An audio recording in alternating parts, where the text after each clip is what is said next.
right. Hello, everyone. Welcome to the What You Don't Hear podcast. This is a 15-minute Friday where myself and a returning guest sit down one more time, but this time talking about a specific topic or subject, all in the hopes of sending you into your weekend or upcoming week with some positive, actionable, or thought-provoking advice of some sort. Joining me one more time for this 15-minute Friday, Sam Rothstein, back on the show. Back here. Hey, welcome and happy Friday. Happy Friday, That's sir. when these are recorded. What a good Friday this is. This is an incredible... This is the best Friday I've ever seen. Oh, it's the best Friday we've ever had. What are we talking about on this lovely Friday? So, this topic, this subject of this one is something that I told you we were talking about this a little bit pre-pod, but I think you are great at this and something that you and I have talked about a lot. But the topic of this 15-minute Friday is how to build a community.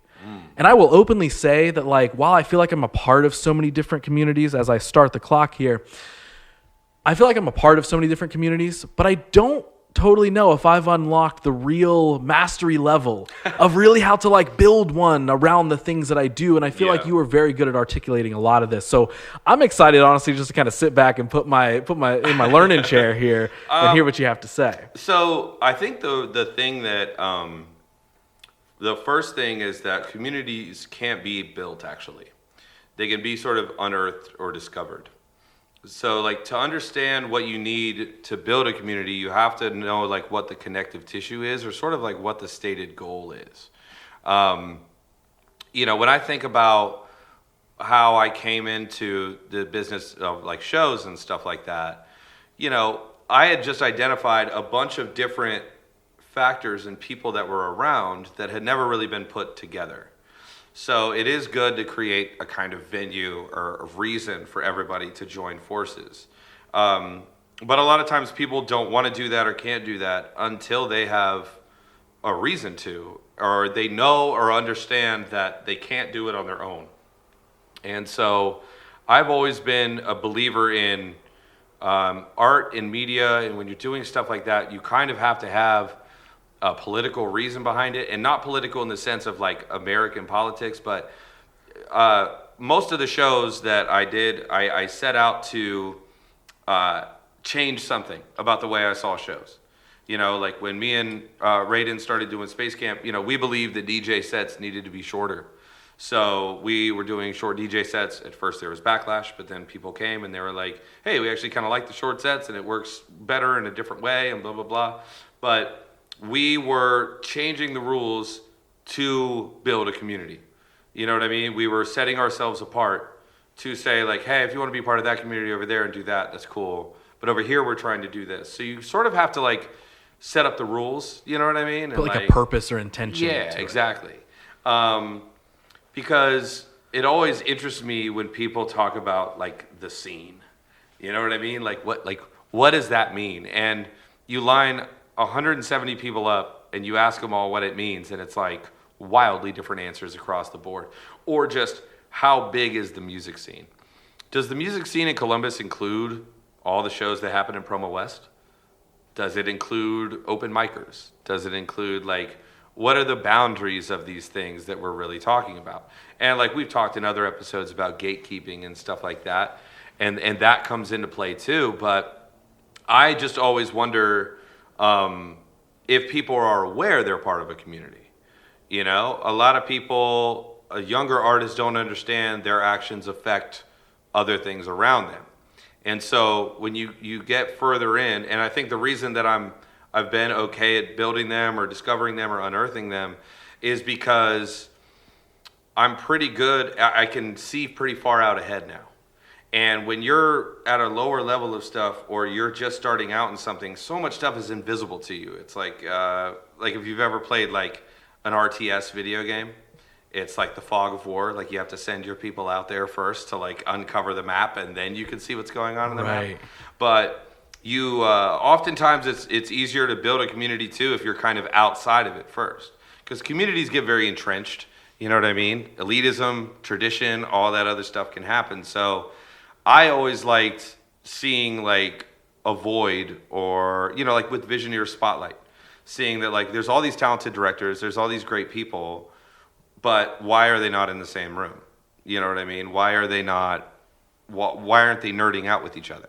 Because that's really what it comes down to. Like, I started that halfway because I was like, well, there's got to be somebody I could talk about movies with in this thing. I just wanted somebody to talk about fucking movies with. But it's like, how was I going to do that sticking in communities that had nothing to do with that? So it's like, you got to figure out what you're kind of lacking or needing from a community.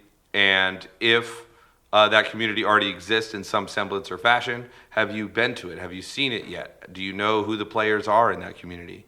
Do you know what their stated goal is? You know what I mean? When I was starting out the Visioneer Spotlight and stuff, people just told me like, well, just go to the Mid-Ohio Film Association and just get people from that. And it's like, okay, well, I get there and I realize that's a much different community than the one I was looking at. That, you know, it's a different type of thing than I really wanted. Even now, there's still 4 different hip hop scenes in Columbus, probably. And there's overlap between the two, but it just really comes down to like, if the community thing, it's not as tangible or real as people think, but like when it's happening and when it's working well, everyone knows they're part of a community. Everybody knows they're in the scene when the scene is working well, because everyone's talking about it, because it's like a electric kind of feeling in the air or whatever. But it can be very hard too in places where it's like, well, I want to know who the cosplay community is, but you live in Mansfield. It's like, how many cosplayers are in Mansfield? You know what I mean? You kind of got to go where the people are that are into the thing. But I know so many people that all they ever wanted to do was dress like fucking Yu-Gi-Oh characters or whatever, and they finally got the chance to do it, and they felt like, that's why I love going to Comic-Con, or I love seeing those type of things. I love seeing people when they're in their full-on, this is all I've wanted to do since I was 12 years old. Now I'm finally doing it. This is super sweet. You know, like, I love seeing people, because that goes back to our vulnerability episode too, of like, it takes a level of vulnerability to really submit and say, like, this is the thing I love. This is the community I want to be a part of. This is the stuff I want to do. And so my whole life, I knew I wanted to be in music somewhere, you know, not necessarily even a famous musician or anything like that. But I was like, man, I just want to, every concert I would go to, it was so hard to focus on the stage, because I would just be watching the sound guys and the stagehands. And like, it's so funny, even in jobs where there is no uniform, there's a uniform.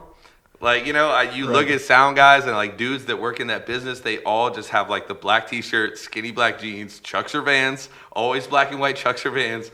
And it's just like usually chain on the wallet. Oh no, what is that? Oh no. Whoa. Oh, that scared me. I was like, wait, where is that coming from? My bad. Holy crap. I was like, I took a quick Facebook Live video. Yeah. Real quick. And your phone was just like, hey, remember this? It's like, hey. So anyway, I always was like, how did those guys get here? How did they end up in this job? Did they go to school? Did they, you know, it was so foreign to me, that community of like music people, of stage people or whatever. It's like, you know, where are they? And with a lot of stuff, especially professions, you find that there's not much of a need for a community to be built there. I think when it comes down to building communities, I think that it's either, you know, like there's always kind of been a fashion community in Columbus, but I feel like it changes players every couple years. The same way there's always been a music community in Columbus, but it sort of changes characters every year, and people move away and young people come in and stuff. But the way to maintain a healthy community is for, you know, if you're for lack of a better term, an elder in that community, and you're somebody who has seen a lot of it and you have history, you should share that history. You know, it's important for people to see who the young people coming in are. You know, that's why I moved away a lot from, you know, booking hip hop recently, because it's like, I'm an old fogey now. Like, you know, I'm 32, and in hip hop years, that's like 58. And I don't have as good of an ear to the ground for what the new people in hip hop are. You know, I don't hang out with that many 16 and 17-year-olds, turns out. So it's like, to me, it's not my role or position to do that. It's up for the younger people who are trying to be like me to find those new artists to come in with and do all that. And that's how you keep the community healthy. Because when they're trying stuff and testing the boundaries and trying to top me and what I did, I'm supposed to be there to say, hey, you did this great, but you could also do this better too. And it's just a ladder. You know, everyone's on the same ladder though. It's just some people are above you and some people are below you, and that's how it'll always be. Drake is figuring out right now how to get his Sri Lanka numbers up. You know what I mean? He may be one of the biggest, most listened to artists in the world, but like he's not stopping. He doesn't feel like he's the number one in the entire. I mean, maybe he does. He talks about it a lot, but but like I bet there are still things that motivate him. There are still people he feels he competes with. There are still people he feels that he could be better than or whatever. And does Drake feel like he's part of the community? What is Drake seen in his mind?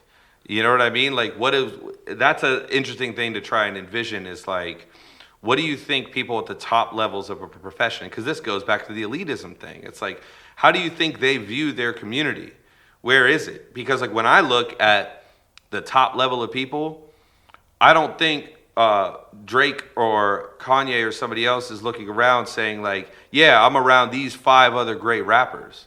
They go, no, I'm around the greatest fashion designer. I'm around, Shawn Myers, the greatest music video director. I'm around the greatest sound guy. I have the greatest stage people. Right. I have this fashion company or whatever.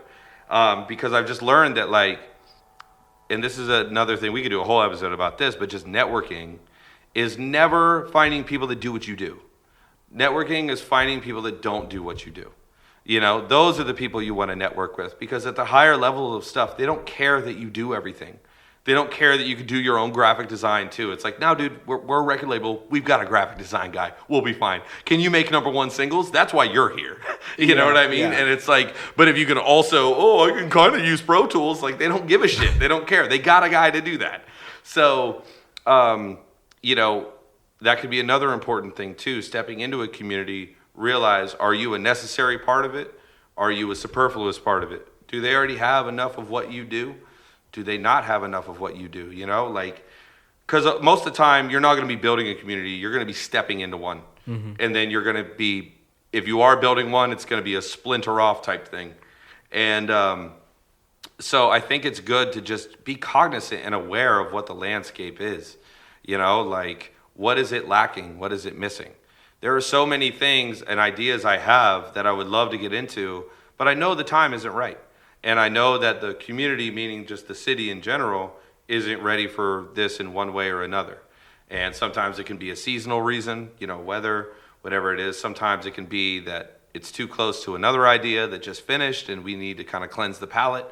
But again, it's a large math equation as to how these communities exist and function and stuff like that. But like when I was watching Columbus's hip hop scene really thrive and flourish and be recognized statewide and even out of state, it was because our photographers were on deck, our recording studios were on deck, our engineers were on deck. We had great artists, but we had great support people too. And it's realizing that the support people aren't support, they're everything.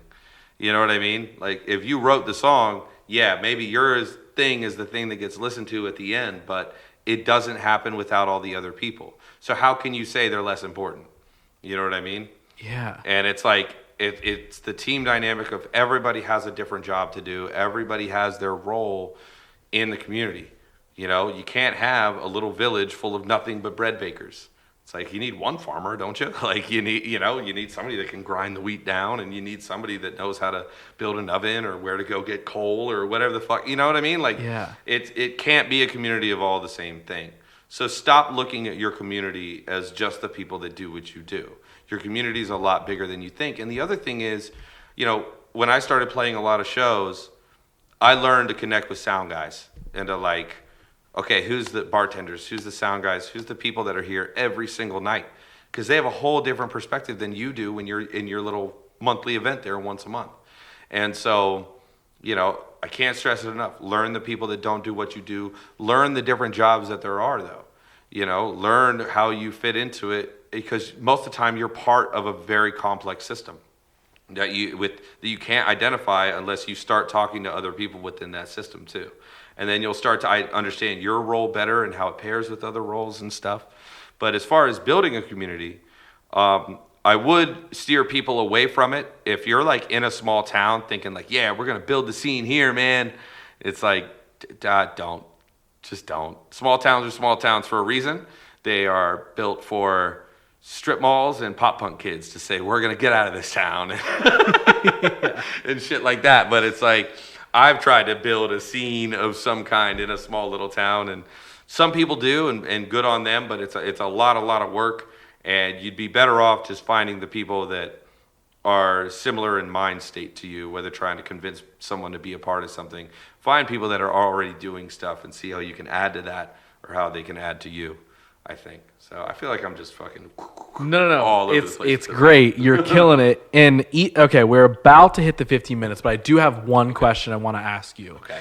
Is if somebody's listening and they're like, they feel like they're on like the verge of joining a community, right? Because again, we use the term like build, whether that means like cultivate, add to, join, like a scene. You could replace community with scene. You know what I mean? Like any of that Scene sort of is stuff. just so trite and like overused Right, now. yes, I just hate it. I try to say anything other than that. I would say like even when we say community, it's more so like that's an umbrella term for all these different things. So if somebody's like listening and they're like, you know, I always kind of feel like right on the outside of my insert whatever community or scene, or you know, what is it do you think that prevents somebody from being a part of a community? Is it like, because sometimes I think it's almost a subconscious choice by people where they almost don't know that, like, you know, because I think it's easy, even though it's a buzzword, I think it's easy for a lot of people to be like, man, I feel very introverted all the time, you know, like we've talked about before, and it's like, I cannot get myself to go to that networking event or that event of any kind to meet and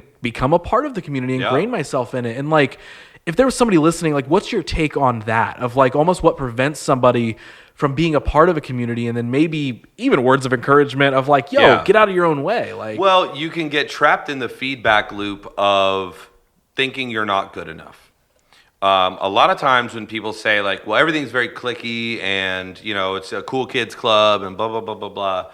A lot of times that is a projection onto people that you feel inadequate. You don't feel cool enough to be with this group of friends that more than likely has a lot of history with each other and have been just doing the same shit you were doing. They just happen to do it with each other first or earlier in the city before you were. Yeah, I felt a lot of that when I came to Columbus. And, I didn't go to high school with anybody here. I didn't have any real Columbus friends. Everybody I had to learn from scratch.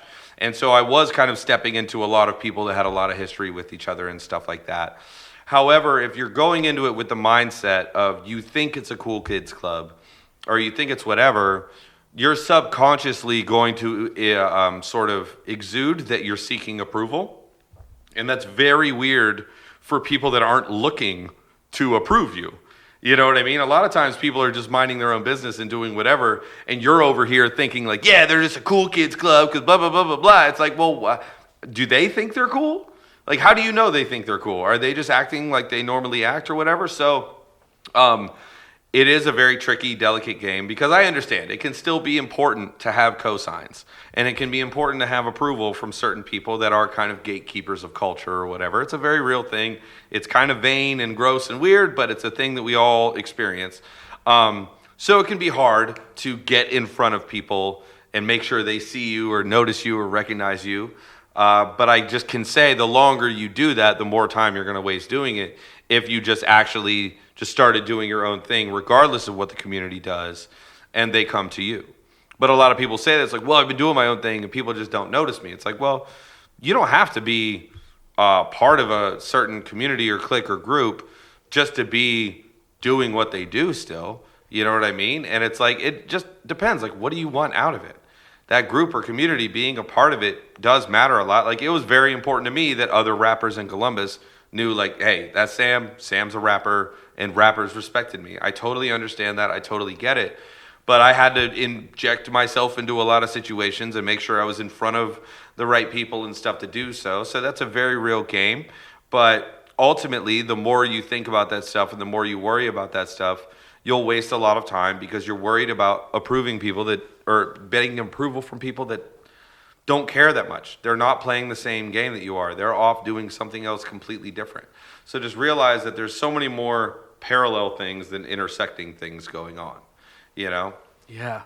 That's great, dude. That was fun. See, I knew that topic in general. I was like, I know you're going to slay it. And something that just hit me as we go to wrap up here, I wore a shirt that says cult leader for a topic of conversation about building a community. So I just put two and two together, and great. that Perfect. literally Very on brand. That was Very on brand. Genuinely not on purpose. Sam, if people want to become a part of the communities that you've helped cultivate, or invite you to theirs, where can they find you? Sam Rothstein Official on Instagram, and then just go in my bio and follow all of that stuff. There it is. Follow all the things in his bio. If you want to find some more stuff to follow in a bio, toss me a follow at Who's Ross Tyson. And of course, most importantly, follow the show at WYDH Pod.